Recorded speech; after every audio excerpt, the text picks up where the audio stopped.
Bueno, la clase que vamos a desarrollar hoy, que veremos en este video, pues es donde hablamos de la pared torácica, o sea, la pared del tórax.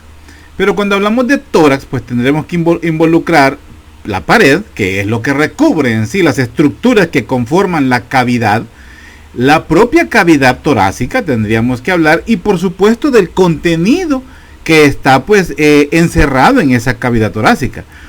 Por supuesto, al hablar de los contenidos, pues tenemos que hablar del aparato respiratorio por un lado, del aparato circulatorio por otro, y aún de las estructuras que se encuentran alojadas dentro del tórax y que no forman parte de estos sistemas, como por ejemplo el esófago, que forma parte del sistema digestivo, el timo, la misma tiroides, ¿verdad? Aunque no, la tiroides es más del cuello, perdón, pero más que todo el timo. Entonces, pues, pero realmente para anatomía 1 solo nos vamos a centrar en la pared torácica. El contenido lo veremos en anatomía 2.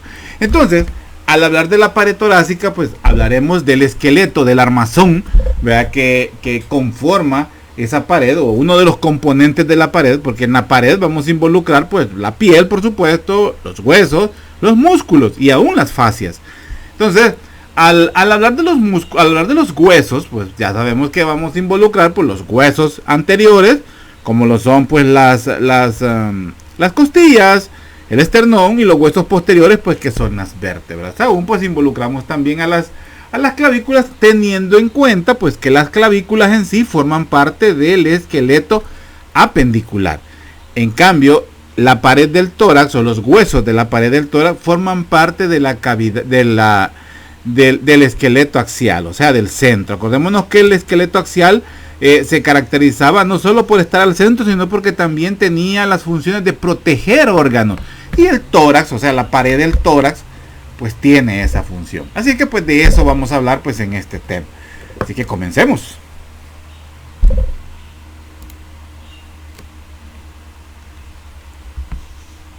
Permítanme. Como dice ahí, pues la pared pues del... Permítanme que no tengo mi puntero. Ok. La pared torácica, pues el tórax pues es la parte del cuerpo situado pues entre el cuello y el abdomen. La cavidad torácica y su pared pues tienen forma de un cono truncado, o sea, como que ustedes se imaginen un conito de esos que ponemos en los oasis, ¿verdad? Para tomar agua, y le quitamos la punta. Entonces por eso dice un cono truncado. Es más estrecho superiormente, con la circunferencia aumentando inferiormente a su máximo tamaño en la unión con la parte del abdomen, o sea que se va ensanchando hacia abajo. Una abertura superior, ¿verdad? Y una abertura inferior que es más grande, y la superior pues que es más estrecha. Desde este momento pues les digo de que las aberturas superior e inferiores a mí me gusta más llamarlas como opérculo. Sé que a veces en alguna literatura dice abertura superior, abertura inferior del tórax. En otra puede decir estrecho superior, estrecho inferior. Pero a mí me gusta más utilizar el término opérculo. Opérculo torácico superior, opérculo torácico inferior. La pared musculoesquelética del tórax es flexible. Esa es una característica del tórax, que es flexible. O sea, su pared, lo que es músculo y lo que es hueso, son muy flexibles. ¿Por quién está constituido? Por las 12 vértebras dorsales, por los 12 pares de costillas, el esternón y por supuesto los músculos que están organizados de forma segmentaria. Hay músculos principales de la respiración y accesorios de la respiración. La cavidad torácica pues está rodeada por la pared del tórax y por supuesto por el diafragma en la parte inferior. Esto es el tórax. Esto que estamos viendo es la jaula del tórax, o sea, los huesos que están involucrados. Por detrás las vértebras, por delante el esternón, anterolateral tenemos pues a las costillas. Por supuesto pues los cartílagos que ayudan a la unión pues de estas costillas. Aquí pues vemos ya un poco mejor delimitado lo que tenemos encerrado al interior de la jaula torácica. Esto que vemos acá en color azul, eso es las pleuras. O sea, es la membrana que está por encima o que recubre a los pulmones. Hay una membrana parietal y hay una membrana una pleura parietal y hay una pleura visceral. La pleura visceral es la que está en contacto directo con el pulmón y la pleura parietal es la que está en contacto con la pared torácica. Pero hay dos cavidades pleurales, como las vemos aquí. Esas dos cavidades pleurales no tienen conexión entre sí, ya que en medio existe una estructura que es como una bolsa, por decirlo así, que se tiene por nombre mediastino. El mediastino es el que contiene a los órganos que están de paso o contenidos al interior del tórax, es decir, la tráquea, el esófago, el timo, el pericardio, y que el pericardio pues adentro tiene el corazón. Pero esta estructura del mediastino no permite que ambas cavidades pleurales tengan contacto entre sí. Pero, y por abajo pues está delimitado por el diafragma. El diafragma presenta 3 orificios, ahorita vamos a decir así, presenta 2 orificios completos y un orificio incompleto. 2 orificios completos para el paso del esófago y otro orificio para el paso de la vena cava. Un orificio incompleto que está en la parte posterior, que es para el paso de la arteria aorta. En este momento, pues si la vemos en el abdomen, aorta abdominal; si la vemos en el tórax, aorta torácica. Entonces, eso es lo que está dentro de la cavidad torácica. La cavidad torácica entonces contiene a la cavidad pleural, y cada cavidad pleural pues contiene los pulmones. Por supuesto, en cada cavidad pleural pues tenemos los pulmones, y por supuesto tenemos lo que conforma el pedículo. El pedículo pues es el bronquio principal, la arteria pulmonar, la vena pulmonar y los linfáticos. Parte del plexo pleural también pulmonar pues se encuentra involucrado dentro del pedículo. Pero ahorita eso es de anatomía 2. Pero sí me interesa que sepan que al interior de la cavidad torácica tenemos 3 cavidades: la cavidad pleural derecha, la cavidad pleural izquierda y el mediastino al centro. La estructura que nos permite que ambas cavidades pleurales se comuniquen es el mediastino. Eso sí me interesa que lo sepan. El límite inferior de la cavidad torácica es el diafragma. Eso es importantísimo que lo sepan. Sigamos. Entonces, esto es lo que ya les expliqué. Está subdividida en 3 compartimientos: una pleural, derecha, izquierda, y un mediastino. El mediastino, como nos describe ahí, es un tabique grueso y flexible de partes blandas, orientado en sentido longitudinal, o sea, está a lo largo del tórax, está desde arriba hasta abajo, en posición medio sagital, o sea, está al centro. Contiene pues al corazón, el esófago, la tráquea, los nervios y los grandes vasos sistémicos, es decir, vena cava superior e inferior, arteria aorta. La cavidad pleural pues está completamente separada entre sí por el mediastino, y este se puede prolongar por encima del nivel de la primera costilla, o sea, el mediastino puede estar tan alto como por arriba de la primera costilla. El vértice de cada pulmón se extiende de hecho hasta la raíz del cuello. ¿Se acuerdan lo que describimos como la raíz del cuello? Si se fijan, para el tórax no tenemos involucrado a las clavículas, no están. Aquí están las carillas articulares en el esternón para la articulación de la clavícula. La clavícula no forma parte del tórax, o sea, no forma parte, sí, del tórax o de la cavidad torácica, pero sí, los vértices del pulmón pueden llegar por encima de la primera costilla. Esta es la primera costilla. Si aquí estuviera la clavícula, pues sería difícil poder visualizar completamente la primera costilla.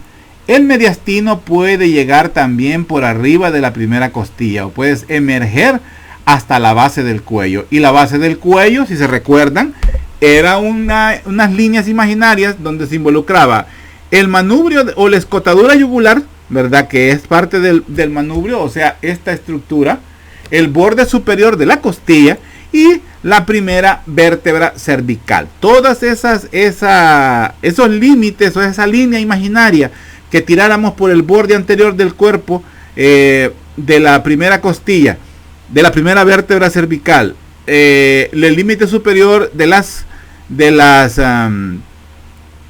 las clavículas y el manubrio del esternón o el borde superior del manubrio del esternón, todo eso es la base del cuello. Esto que está delimitado en color rojo aquí, esto es la abertura torácica superior. Ya les dije que yo voy a decir opérculo torácico superior. Y esto que está delimitado en rojo por abajo es también el opérculo torácico superior. Si queremos ver los límites del opérculo torácico superior, es también el borde superior de la escotadura yugular, el borde superior de la primera costilla y el cuerpo, el borde anterior del cuerpo de la primera vértebra cervical. En la parte inferior pues tenemos el apéndice sifoides en la parte anterior, anterolateral, tenemos el borde inferior del cartílago costal y el límite posterior pues el cuerpo o la borde anterior del cuerpo de la 12ª vértebra torácica. Esos son los límites a grandes rasgos, pero hay ¿cómo se llama? Definiciones específicas. Eso de lo que hablábamos en la diapositiva anterior, pues es lo mismo que estamos viendo aquí. Solamente que aquí pues tenemos un corte transversal a través del abdomen. Entonces aquí estamos viendo las estructuras como si nos ubicáramos por arriba. Entonces estamos viendo la cavidad pleural derecha, izquierda, la cavidad pleural derecha y el mediastino. Como ven, no hay comunicación, no existe comunicación entre ambos cavidades pleurales, porque en medio encontramos al mediastino. Aquí, como dice representado, aquí está ubicado el pulmón izquierdo y por supuesto el pulmón derecho. El izquierdo pues siendo más pequeño que el derecho, pues porque parte de su tercer lóbulo es constituido, pues esa ubicación está ocupada pues por el corazón. Entonces, todo esto que vemos en derredor, pues eso es la pared torácica. Ubicando el esternón en la parte anterior, una vértebra torácica en la parte posterior. Por supuesto aquí entendemos que están las costillas y es más, está representado una costilla aquí en medio y por supuesto entre las costillas está rodeada pues por las capas musculares de las cuales pues vamos a hablar pues un poquito más adelante. Entonces vamos a ver pues cómo están las pleuras, ¿verdad? Las pleuras que delimitan específicamente la pleura visceral. Delimitan la cavidad pleural porque la pleura parietal está adosada a la pared pues torácica y pues por supuesto vemos los grandes vasos. Bueno, vemos un vaso, el vaso sanguíneo como es la aorta, a este nivel pues la aorta torácica, y vemos cómo salen las arterias intercostales, las arterias intercostales posteriores que nos van a irrigar pues la pared torácica en sí, los músculos y las estructuras propias de la pared torácica.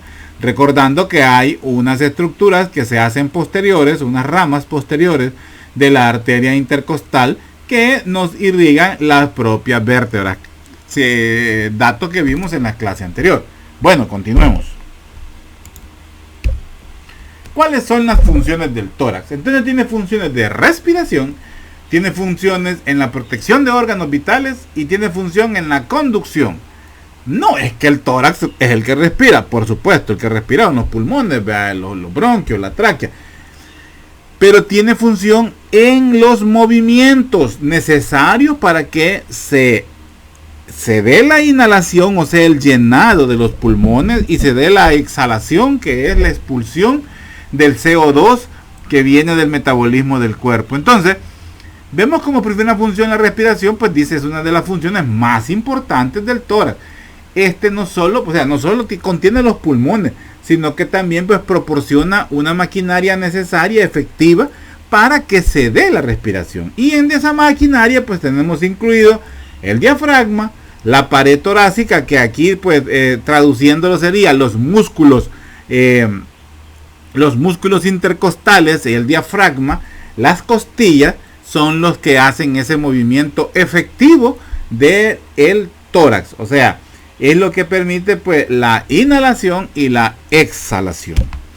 Aquí vemos cómo se da en los momentos de inhalación, pues el pulmón se expande, porque la pared torácica se expande. ¿Con qué intención? Con la intención de aumentar el volumen interno para que el pulmón pueda aumentar de tamaño y por ende meter oxígeno. Ahí es donde vemos los movimientos tanto de manivela como los movimientos en asa.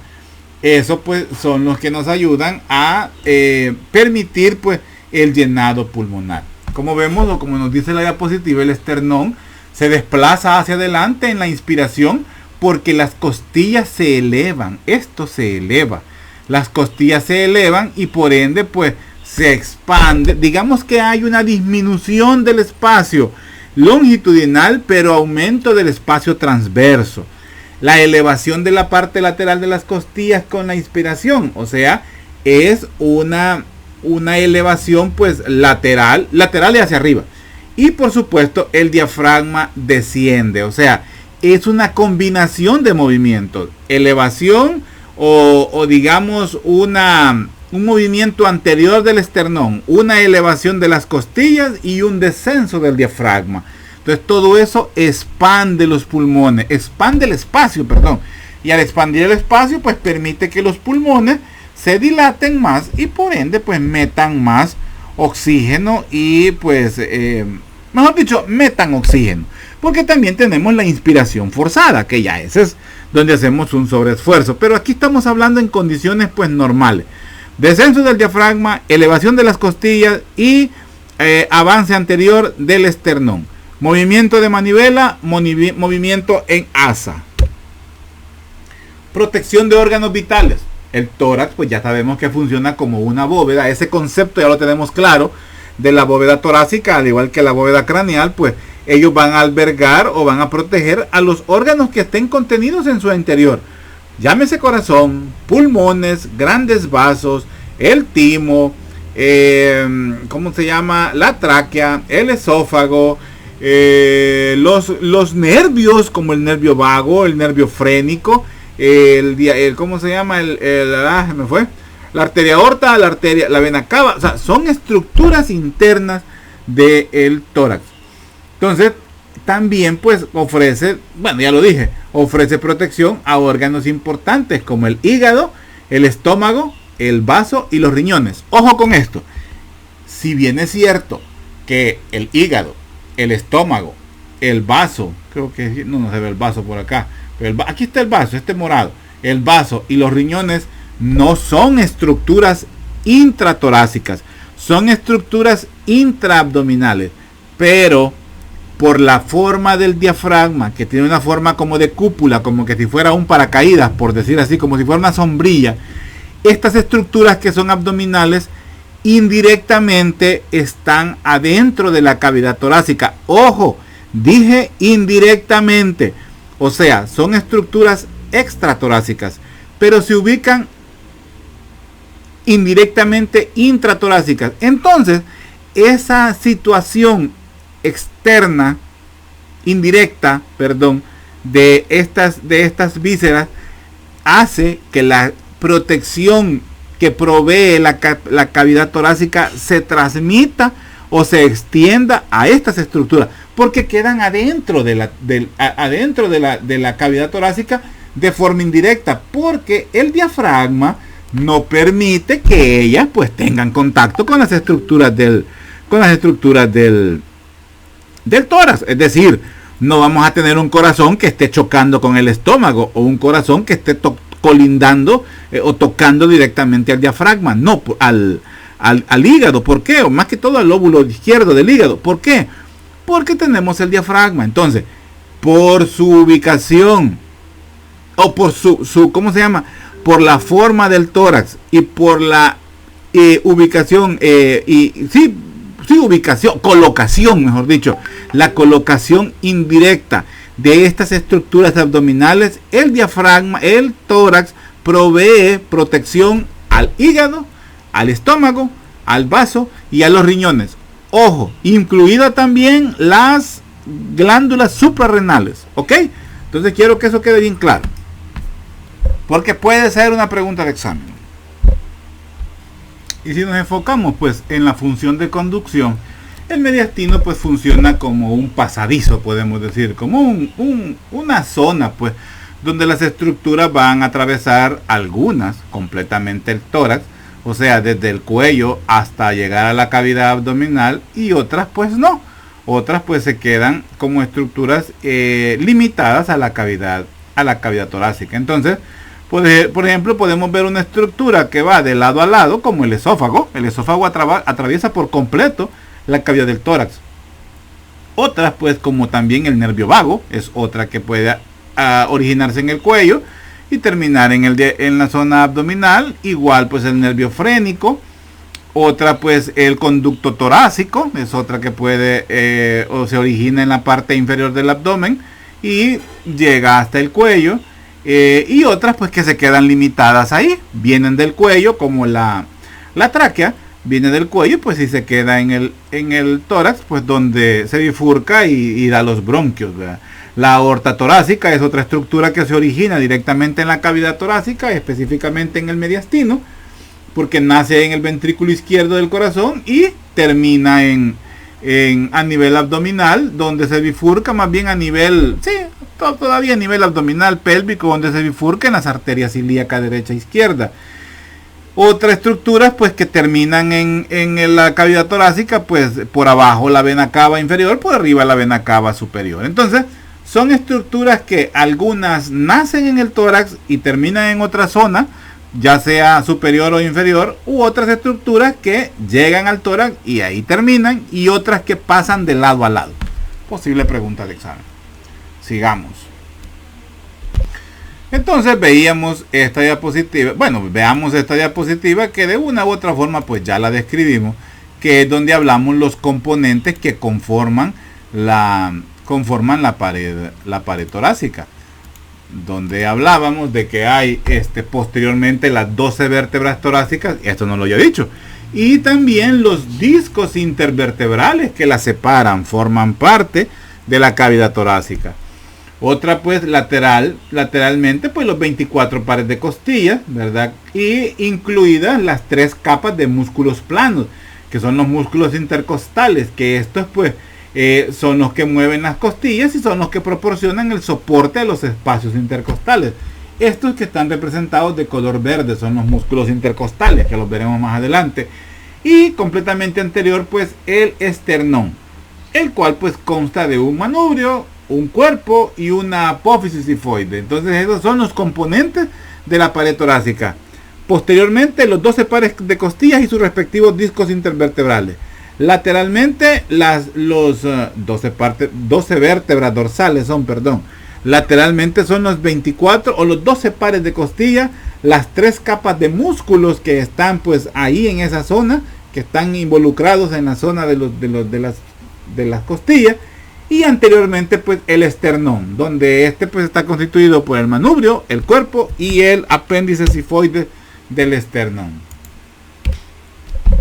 Hablando sobre el opérculo o la abertura superior del tórax, el opérculo torácico superior, veremos que su límite posterior es la vértebra T1, específicamente el cuerpo de la vértebra T1 protruye hacia adelante y conforma pues el límite posterior del opérculo lateral, el primer par de costillas y sus cartílagos costales.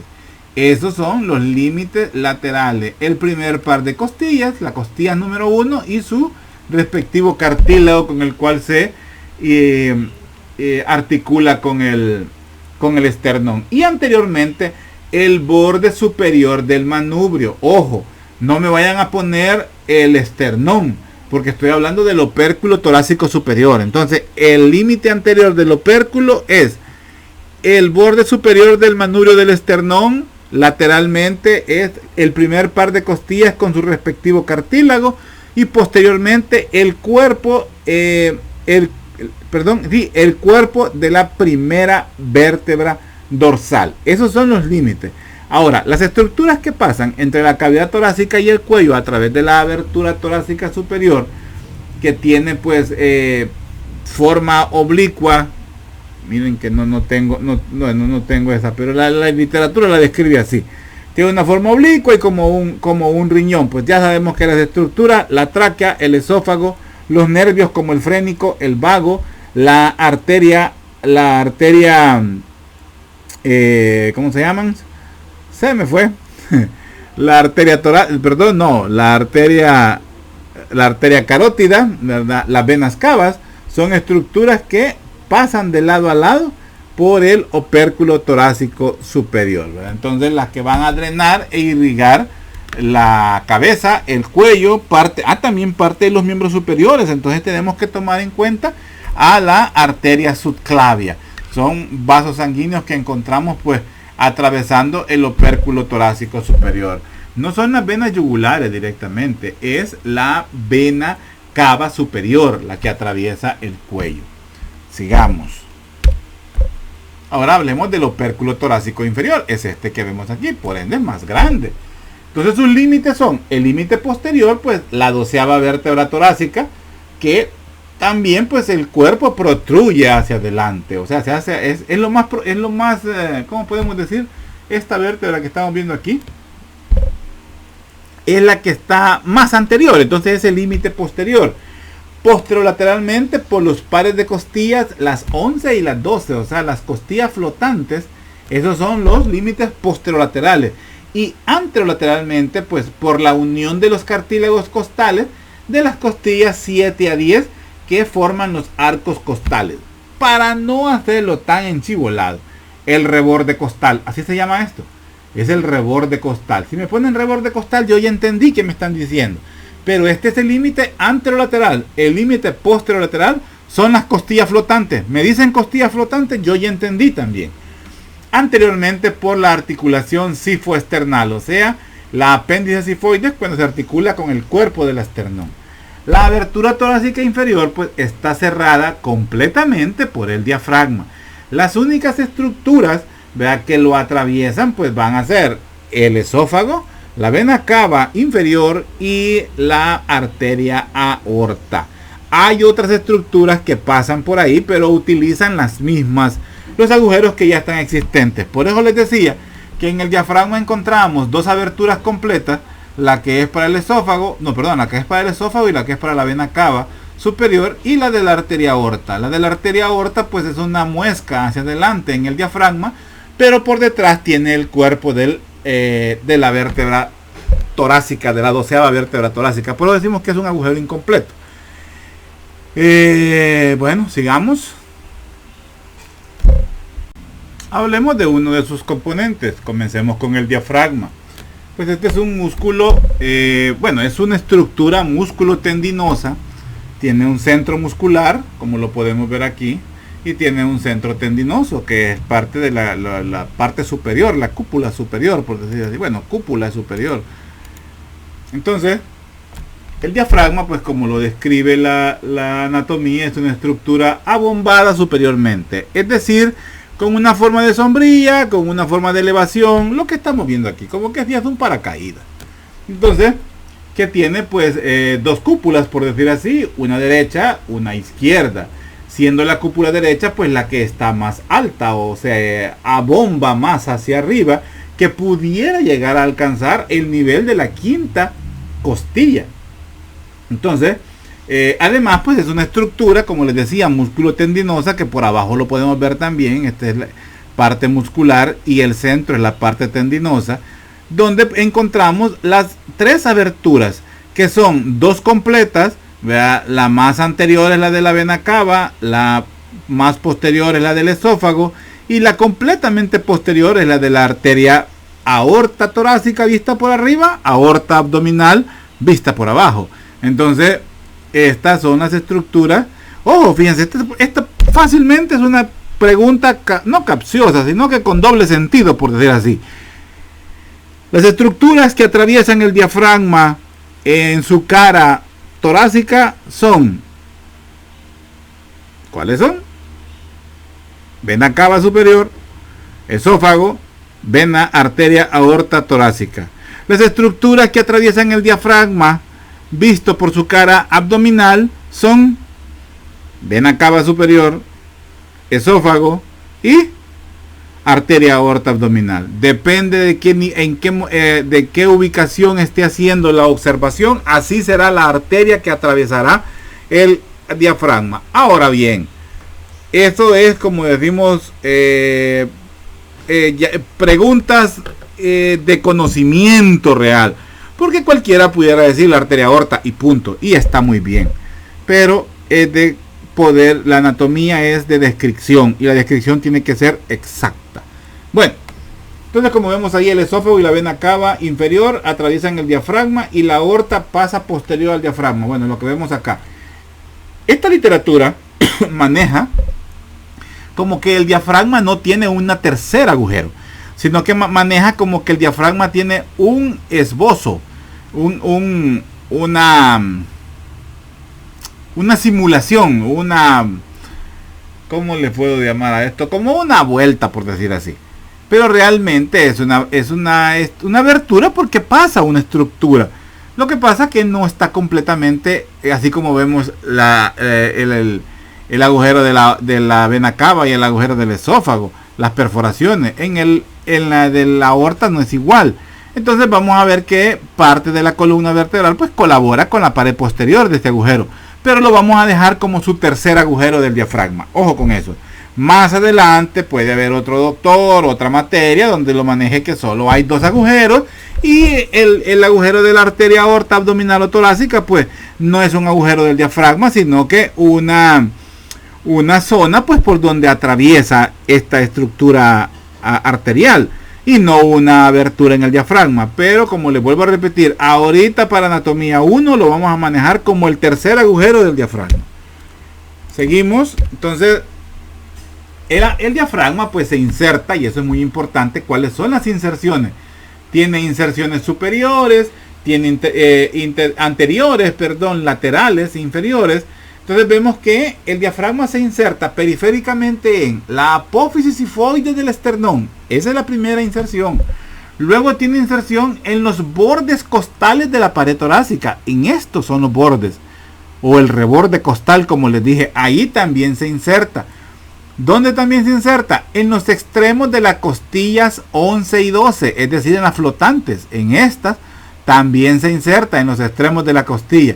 ¿Dónde más se inserta? En los ligamentos que se extienden entre las estructuras de la pared abdominal posterior. Todos los ligamentos que están aquí en la base, estos que están posteriormente, quiero ver si aquí se ven. No, aquí, bueno, son estos ligamentos, que estos los vemos en anatomía 2. ¿Verdad? Son los ligamentos del músculo cuadrado y del músculo psoas. De eso no me interesa que lo veamos ahorita, porque estos constituyen los pilares del diafragma. Pero en esta zona de acá se inserta también el diafragma, que son en los ligamentos que se extienden entre las estructuras de la pared abdominal posterior. Esos músculos son el músculo psoas y el músculo cuadrado lumbar. Y también en las vértebras de la región lumbar, o sea, en las vértebras inferiores, lo que veíamos acá. Acá. Esta es las vértebras lumbares, pues aquí también se inserta. Estos son los pilares diafragmáticos. Entonces estos son los ligamentos, ¿verdad? Que vemos aquí, los ligamentos del psoas y los ligamentos del psoas ilíaco y los ligamentos del cuadrado lumbar. Bueno, sigamos. Entonces hablemos ahora del mediastino. El mediastino, que es la estructura que está entre las cavidades pleurales, pues también tiene sus límites. Tiene un límite superior, que es el opérculo torácico superior. Tiene un límite inferior, que es el opérculo torácico inferior. Tiene un límite anterior, que es el cuerpo del esternón. No es el esternón en sí, es el cuerpo. Es decir, que el manubrio y el apófisis sifoides no forman parte del límite anterior del mediastino. Y tiene un límite posterior, que son las vértebras dorsales. Entonces, el mediastino a la vez pues se subdivide en un mediastino superior y en un mediastino inferior. Aquí interviene una línea imaginaria que tiramos desde el ángulo esternal o el ángulo de Lewis o la articulación manubrio esternal hacia el borde, o mejor dicho, el disco intervertebral entre L4 y L5. Ese es el límite, o esa es la estructura. No, esa es ¿cómo se llama? Los puntos de referencia que me ayudan a delimitar una línea que me divide el mediastino en mediastino superior y mediastino inferior. Entonces, luego más adelante vamos a ver que el mediastino anterior, pues el mediastino inferior se divide en mediastino anterior, mediastino medio y mediastino posterior. Y en ambos, o en todos ellos, pues en todos los 4 mediastinos, por decir así, existen estructuras las cuales se ven a simple vista. Por ejemplo, aquí encontramos el callado de la aorta con sus ramas, lo encontramos en el mediastino superior. En el mediastino inferior, pues encontramos al pericardio, por ejemplo, y el pericardio es la estructura que ayuda a delimitar el mediastino anterior, el mediastino medio y el mediastino posterior. En el mediastino posterior podemos ver cómo se ubica la arteria aorta y el esófago también. Parte de la tráquea podemos encontrarlo. En el mediastino anterior pues podemos encontrar vasos sanguíneos y como estructura principal el timo o los restos del timo. Entonces me interesa que sepan que el mediastino se subdivide en superior e inferior. Y los puntos de referencia es el ángulo de Lewis y el disco intervertebral entre L4 y L5. Eso me divide el mediastino en superior e inferior. El mediastino inferior se subdivide en mediastino anterior, mediastino medio, mediastino posterior. ¿Ok? Sigamos. Ahora veamos las cavidades pleurales. Las cavidades pleurales, pues como dice, son cavidades que están a los lados o están laterales al mediastino. Tenemos aquí la ubicación del mediastino. Entonces lo que queda a los lados es las cavidades pleurales. Cada una de estas pues está cubierta por un mesotelio. Ese mesotelio es el que conocemos como la pleura. Entonces las pleuras pues van a ser de dos tipos. Una pleura parietal, que es la que se adosa lateralmente a las paredes del tórax, medialmente se adosan al pericardio. Pero también tenemos una pleura visceral, la cual está adosada completamente al pulmón. Esta pleura visceral es esta que estamos viendo acá. Esta es la pleura visceral y esta es la pleura parietal. La pleura visceral se adosa directamente al pulmón. Es más, los pulmones tienen unas zonas que se llaman cisuras, que son como partes donde se separa el pulmón. No se separa completamente, porque en la línea media están unidos. En la zona media están unidos, en la zona donde termina el pedículo. Entonces, pero la pleura parietal se introduce adentro de esas cisuras. Las cisuras son las cisuras transversales y las cisuras oblicuas, son las que nos ayudan a delimitar los lóbulos. En el lóbulo derecho, pues tenemos un lóbulo superior, medio e inferior. En el lóbulo izquierdo solo tenemos superior e inferior. Entonces, esas estructuras que lo delimitan se llaman cisuras. Pues la pleura visceral se introduce en esa cisura. Cada pulmón permanece conectado al mediastino por un pedículo. Este pedículo pues está formado por la vía aérea, es decir, los bronquios, los vasos pulmonares, arteria y vena pulmonar, el tejido linfático y los propios nervios. Ya hablábamos de las dos pleuras parietales. Y nos hacía falta hablar del espacio pleural o el espacio interpleural. También así puede aparecer. Este tiene un líquido necesario para que ambas pleuras no se toquen entre ellas, no se rocen. Porque si eso se da, ese movimiento necesario de expansión y compresión del pulmón para sacar y meter oxígeno, pues no sería tan efectivo si se rozaran estas pleuras. Pues ese líquido interpleural viene a ser un como aceitillo, por decir así, para que se muevan esas pleuras una sobre otra. Cuando hay infecciones, ese espacio interpleural puede llenarse de un exudado, es decir, de un líquido de infección que puede asimilarse a una pus. Entonces, en ese momento ya no se da ese movimiento efectivo del pulmón, la pleura parietal con la pleura visceral. Estas comienzan a rozar, como que froten sus manos, y se siente un sonido que así se llama, frote. Ese sonido de frote, cuando nosotros lo escuchamos con el estetoscopio, nos está diciendo de que hay un derrame intrapleural, o sea que hay infección, hay un líquido que no es líquido interpleural en la zona del espacio pleural. Esa es una señal de una infección complicada. Y también tenemos los recesos diafragmáticos. Son regiones que quedan sobre el diafragma y las pleuras, o sea, es la zona que tiene contacto, las pleuras parietales que tienen contacto con el diafragma. Esos se llaman recesos, que creo que los vemos más adelante. En esta diapositiva pues se ha hecho un corte tanto de la pleura como de parte del pulmón para que veamos cómo no hay contacto entre ambas pleuras, porque aquí se encuentra el mediastino, lo mismo que vemos acá. Y la conexión que puede existir entre la pleura, entre la cavidad pleural con el mediastino, es a través de la zona del pedículo, que está conformada pues por la vía aérea, los grandes vasos, los nervios y los vasos linfáticos. Entonces, esta es lo que les hablaba de las pleuras. La cavidad pleural, la pleura visceral adosada al pulmón directamente, y la pleura parietal adosada a la pared. Pues esta que se introduce es pleura visceral. Se introduce en estas que se llaman cisuras, que son las que delimitan los tres lóbulos, ¿verdad? Lo que estamos viendo acá. Esto es la vía aérea. Aquí estamos viendo el bronquio principal y luego vemos los bronquios secundarios, o también llamados pues los bronquios lobares. Sigamos.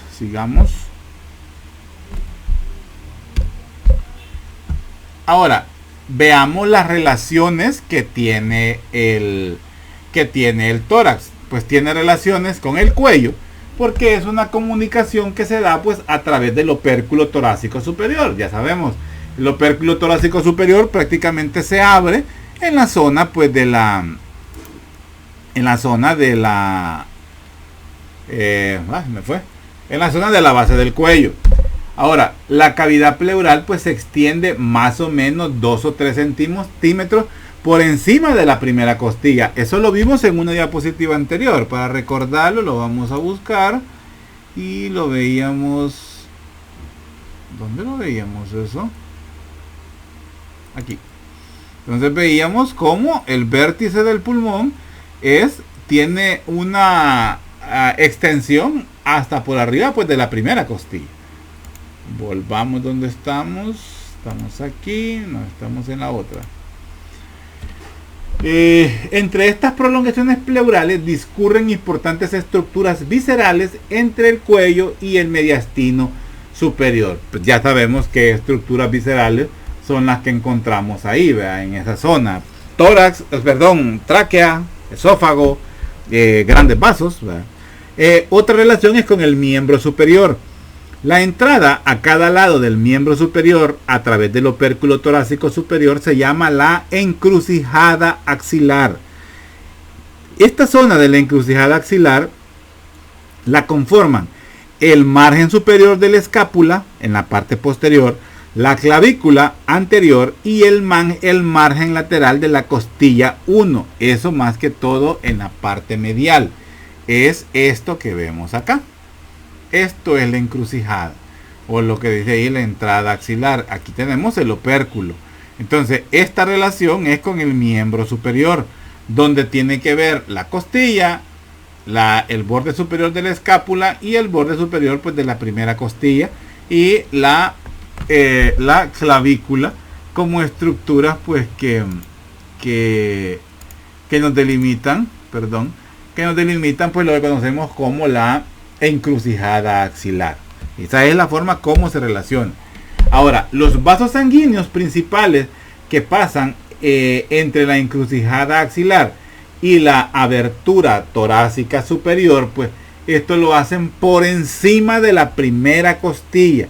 Es por encima, no es por abajo, es por encima de la primera costilla, y como punto de referencia podríamos decir que están a nivel de la zona inferior de la clavícula. Eso sí, la porción proximal del plexo braquial también pasa entre el cuello y el miembro superior a través de la encrucijada axilar. Ojo con este dato, es esto que estamos viendo aquí.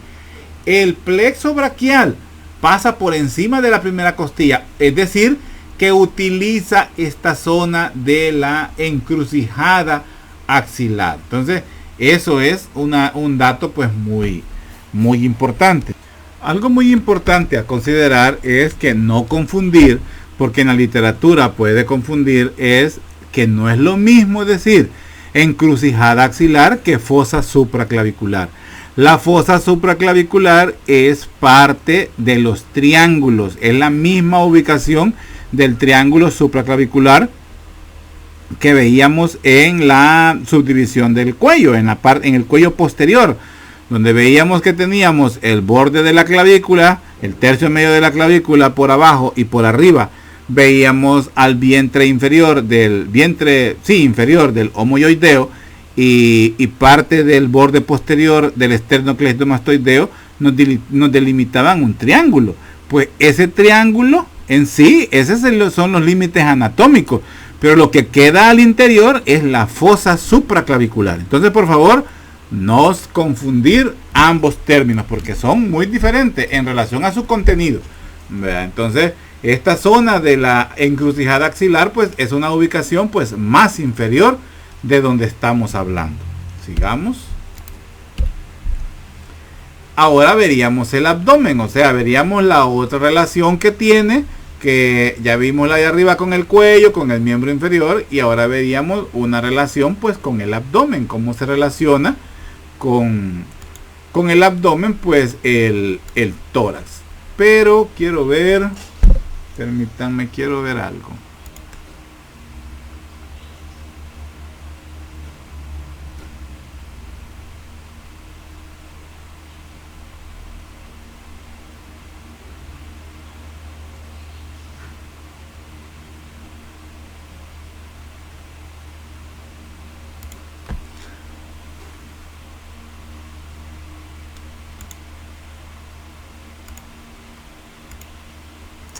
Sí, perdón. Pensé que había puesto pausa. No, vaya, me voy a quedar hasta aquí. Porque tengo que hablar de las otras relaciones con las cuales tiene contacto el tórax. Como ya vimos, pues, en la zona del cuello, tiene relación con el cuello, tiene relación con el miembro inferior, tiene relación con el abdomen, tiene relación con la mama. Entonces, son estructuras a las cuales, pues, hay que dedicarle también atención para terminar pues la descripción. Y veo que ya tengo casi 50 minutos de estar hablando y aún nos falta hablar sobre las costillas, hablar sobre los músculos, hablar sobre las vértebras. Nos falta la descripción ósea y la descripción muscular.